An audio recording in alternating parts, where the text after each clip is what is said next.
Você clicou aqui nesse vídeo porque quer conhecer o índice de liquidez geral. Você está no lugar certo, eu vou te explicar isso da melhor maneira possível.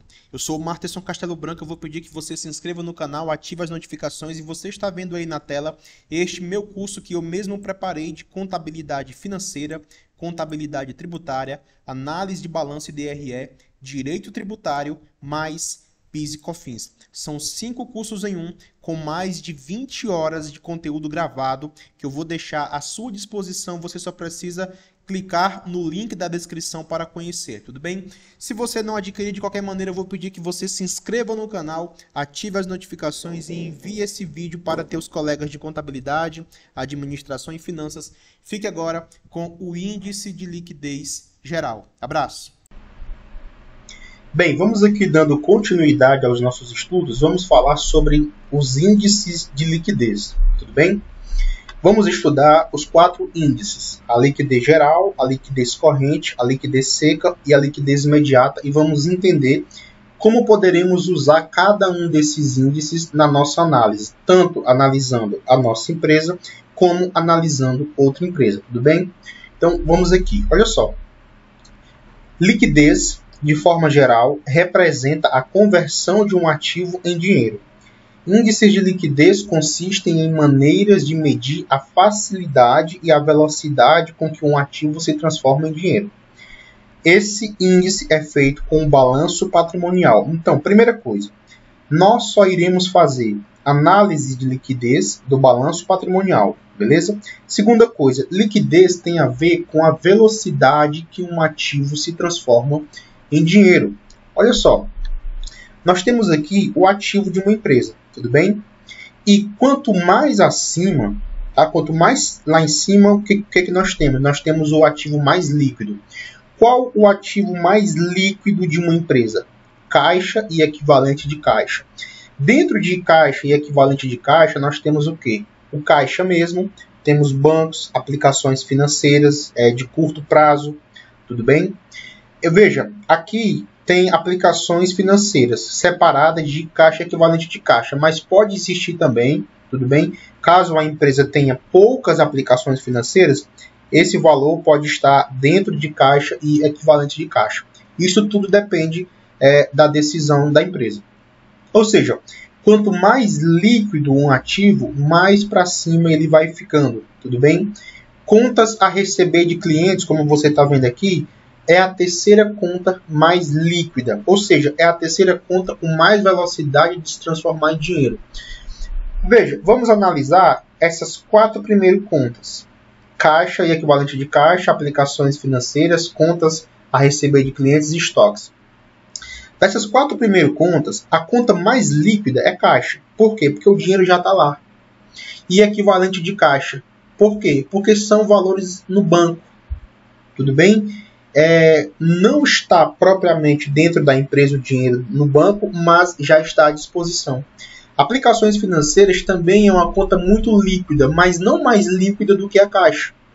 Porque na aplicação financeira, normalmente, a empresa às vezes tem que esperar 30 dias para poder retirar. Então o dinheiro não é tão disponível assim. Mas é disponível em relação a outras contas. Por exemplo, aplicações financeiras é mais disponível do que contas a receber de clientes. Por quê? Porque contas a receber tem a previsão de que vai receber em 30 dias, mas pode ser que não receba. Aplicações financeiras, às vezes, pode demorar 30 dias para poder sacar, mas é certeza que pode sacar. Então, quanto maior o grau de certeza que uma conta vai se transformar em dinheiro, mais para cima ele vai ficando. É por isso que estoques está em quarto. Porque apesar de já ter valores ali a ser vendido, não sabemos se vamos vender. Pode ser que aconteça alguma coisa bem maluca no mundo, naquele negócio. Pode ser que o estoque pegue fogo, por exemplo, um sinistro, e ele não se transforma em dinheiro rapidamente. Então, liquidez tem a ver com velocidade de uma conta do ativo se transformar em dinheiro. Tudo bem? Por que essas contas aqui do não circulante, do ativo não circulante, não são tão líquidas? Porque a empresa não tem tanta expectativa de transformar, por exemplo, impostos a recuperar de longo prazo em dinheiro rápido, porque não tem como. Até por questões de legislação tributária. Tudo bem? Imobilizado também, uma empresa não tem interesse de vender o imobilizado. Olha só, Os índices de liquidez de uma empresa referem-se à capacidade que esta possui de pagar suas obrigações de curto prazo. A liquidez está atrelada à solvência da organização, que é sua capacidade de cumprir obrigações de longo prazo. Então, nessa análise, nós iremos o quê? Analisar a capacidade de pagamento que uma empresa tem de quitar os seus passivos com os seus ativos. Olha aqui, ó. Índices de liquidez inadequados indicam problemas no fluxo de caixa, que refletirão diretamente na situação financeira da empresa. Vamos começar pela liquidez geral, tá? O índice de liquidez geral exprime a liquidez de longo prazo de uma organização. Parou. Então veja, vamos começar pela liquidez geral, que vai mostrar a capacidade de pagamento de uma empresa a longo prazo. Ou seja, estamos em 2021, tudo bem? Quando encerrar 31 de 2 de 2021, até 31 de 12 de 2022 é longo prazo, tá certo? Então, vamos aqui, olha só. A fórmula deste índice de liquidez é a soma do ativo circulante.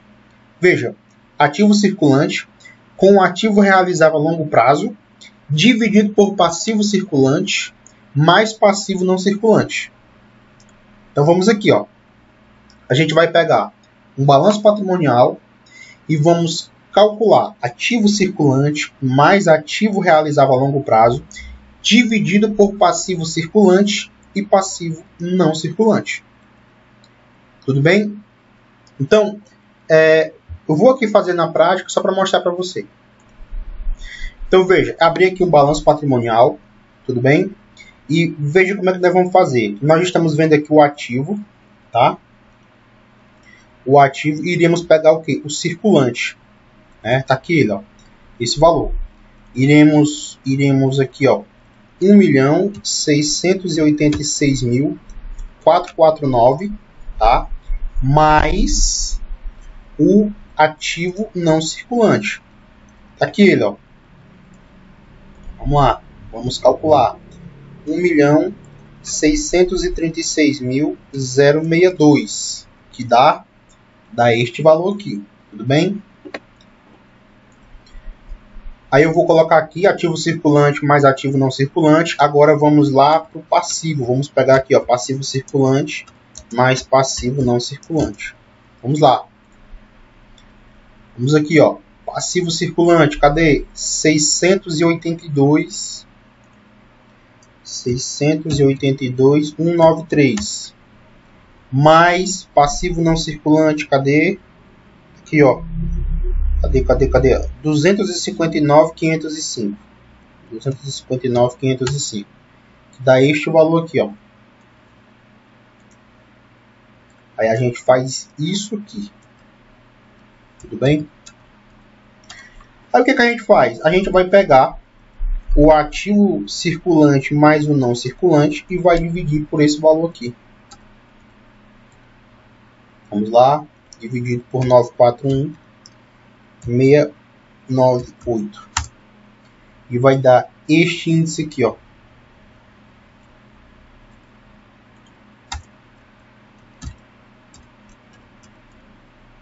Índice de liquidez geral igual a 3,52. Veja, encontramos esse índice, mas o que ele significa? Se eu perguntar para você, você sabe? Então veja o que eu vou escrever, ó. Para cada R$1 de passivo, a empresa tem 3,52 de ativo. Ou, para cada R$1 de dívida, ela tem 3,52 de dinheiro para pagar. Veja, não necessariamente você deve entender isso aqui como R$1. Você pode multiplicar pelo numerador que você quiser. Para cada R$1.000 de passivo, ela tem 3.520 de ativo. Para cada 1 milhão de passivo, ela tem 3.520.000 de passivo. Desculpa, de ativo. A lógica é, neste caso, tudo bem? O índice de liquidez geral foi bem positivo. Bem positivo significa que ela está com uma folga muito boa, tá tudo bem? Veja, eu vou repetir. Significa que a priori ela está com uma folga muito boa financeira. Por quê? Porque o índice de liquidez geral está muito alto. Normalmente, o índice de liquidez geral acima de 1 já é bom. Aqui está com 3,5, tá? Mas calma. Veja uma coisa, escuta o que eu vou dizer. Nós levamos em consideração o quê? O ativo circulante ou o ativo não circulante. Não podemos esquecer que dentro do ativo não circulante tem muito imobilizado. Tá? Vou voltar lá para você ver. Olha só. Quando eu faço esse cálculo, eu levo em consideração todo o ativo circulante e o não circulante. Só que quando eu venho aqui ó, no imobilizado, eu vejo que ele está muito alto. Ó, 631 de imobilizado, 106 de intangível, tudo bem? 138 de partes relacionadas, 190 de impostos a recuperar. Ou seja, está muito positivo, mas o que está levando esse índice lá para cima é uma grande quantidade de dinheiro que eu não vou poder transformar em dinheiro para pagar a conta. Por exemplo, imobilizado. Não faz sentido eu achar que eu vou transformar esse 631 aqui, ó, que pode ser 1.000 ou milhões, dependendo do numerador, de quando você... Desculpa, do multiplicador. Não faz sentido eu achar que esse valor vai se transformar em dinheiro. Então, comece a entender. Não é porque o índice está muito alto, tá? Está muito positivo, que significa que essa empresa vai poder pagar as contas. Aqui é que entra o quê? A análise racional. Tudo bem? Por outro lado, se o passivo dessa empresa ela vai ter que ser pago, isso não significa que eu vou poder vender ativo imobilizado para pagar. Tudo bem? Vamos continuar a leitura para poder continuar fazendo sentido para você. Olha só. Se a empresa deve muito aos fornecedores, tributos, dívidas trabalhistas, etc., e tem um ativo imobilizado muito grande, pode ser que o índice seja bem positivo. Mas será que essa empresa terá dinheiro mesmo para pagar suas dívidas? Olha aqui, ó, o texto em negrito. Pode ser que o ativo imobilizado não seja capaz de serem liquidados e nem deve ser usado para isso. Por isso, esse índice não é tão seguro. Ou seja, neste exemplo, tá, eu estou ensinando a você a fazer uma análise racional. Quando você for analisar a sua empresa ou outra empresa que esteja pedindo crédito, você toma esse cuidado. O auditor do banco, ele toma esse cuidado quando ele vai analisar. O índice está muito positivo. Um analista emocionado vai dizer, nossa, que maravilha. Aí quando ele olha o balanço, ele descobre que tem um imobilizado muito alto, que está elevando esse índice, que tem um intangível muito alto. Tudo bem? Vamos aqui ver impostos a recuperar. Esse valor aqui, ele vai ser confrontado com impostos a recolher lá do passivo. Então tudo bem. Entendeu? Ou seja, se acontecer uma necessidade muito grande de pagar a conta, a empresa pode ser que, mesmo com um índice muito alto, não tenha esse valor. Por quê? Porque grande parte desse valor é ativo imobilizado. Bom? Quando este quociente for inferior a 1, pode-se, em princípio, dizer que a empresa se encontra em situação de insolvência, ou seja, incapacidade de pagar suas contas. Pois os capitais de terceiros, que são as obrigações totais, tá? Passivo circulante e passivo não circulante, é capital de terceiro, financiaram todo o ativo circulante e realizavam a longo prazo, além de parte do ativo fixo, relevando que a empresa se encontra nas mãos de terceiro. Tudo bem? Então, é necessário a gente analisar este índice friamente, e como bem foi dito aqui, ele não é tão confiável. Aí você se pergunta, professor, por que então que você me ensinou um índice não tão confiável? Porque eu preciso ensinar todos a você. Tudo bem? Mas neste primeiro índice, você já entendeu que é necessário um olhar mais profundo. A maioria das pessoas, dos alunos, vão dizer o quê? Nossa, o índice está muito positivo. Só que você não vai dizer isso. Você vai dizer o quê? Beleza, está positivo. Mas o que está fazendo ele ser tão positivo?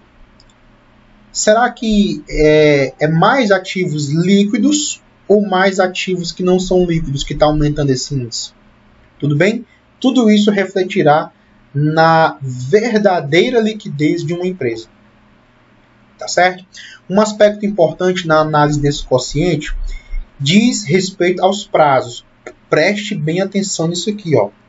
É preciso verificar as diversas datas de vencimento dos direitos do ativo circulante, conjugando-as com as diversas datas das obrigações do passivo circulante, pois as divergências de prazos existentes entre direitos e obrigações poderão modificar sensivelmente a opinião do analista.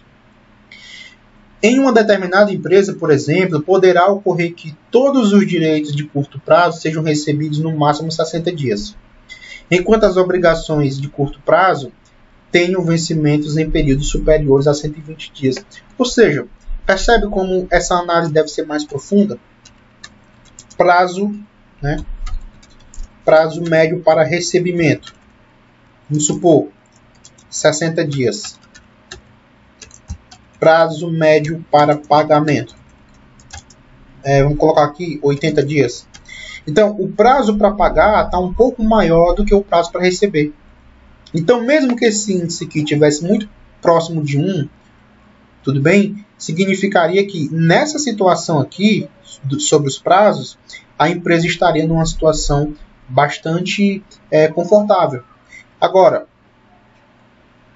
normalmente não é assim. Normalmente, esse prazo para recebimento, ele é muito menor, tá? Desculpa, ele é muito maior. E esse prazo para pagamento é muito menor. Normalmente é assim, tá? Normalmente é 60 dias para receber, 30 para pagar, ou então 40 dias para receber. Aqui já tem um descasamento de 10 dias, que pode complicar um pouco a situação financeira da empresa. Tudo isso deve ser analisado, tudo bem? Há casos em que o quociente de liquidez geral inferior a 1 não indica situação de insolvência. Ocorre, por exemplo, quando, para saldar compromisso de curto prazo, a empresa toma empréstimos a pagar em 5 anos. Neste caso, haverá tempo suficiente para gerar recursos visando saldar esses compromissos. Então, caso a gente faça uma análise de liquidez geral, tá? Geral. E esse quociente aqui seja menor que 1, não significa ainda que a situação financeira esteja complicada. Porque ainda pode existir a possibilidade de pegar um empréstimo e parcelar esse empréstimo em 5 anos, saldar todas as dívidas, consertar ali o que precisa ser consertado. Aqui a gente já sai da análise e entra na parte gerencial, consertar a produção, melhorar no marketing, melhorar no comercial, entendeu? Repensar aí nas políticas de crédito, tudo bem? Porque às vezes uma péssima política de crédito faz com que aconteça um péssimo índice de liquidez. Está dando crédito para todo mundo, sem se preocupar muito com a capacidade de pagamento. Então, tudo isso é importante, tá bom? E aqui fica a dica para você, caso você trabalhe numa empresa que esteja querendo comprar da sua empresa, aí você pode fazer essa análise aqui, tudo bem? A empresa pode chegar para você, olha, o meu índice de liquidez geral está muito elevado, então significa que eu estou numa situação financeira boa. Aí você vai lá para o ativo imobilizado deles e olha, não, na verdade, o seu índice de liquidez geral está muito alto porque o seu imobilizado, a sua estrutura, as suas instalações são muito caras. Tudo bem? Não significa que você tem tanta capacidade de me pagar. É claro que você não vai dizer isso para ele, para o cliente, tá? Isso aqui é só uma maneira de falar para você como que interpreta isso, tudo bem? Então, próxima aula, já vamos partir para outro índice de liquidez, que você vai entender como nós iremos aqui afunilando e deixando essa análise mais criteriosa a cada aula, tudo bem? Abraço, bons estudos, qualquer dúvida pode me perguntar.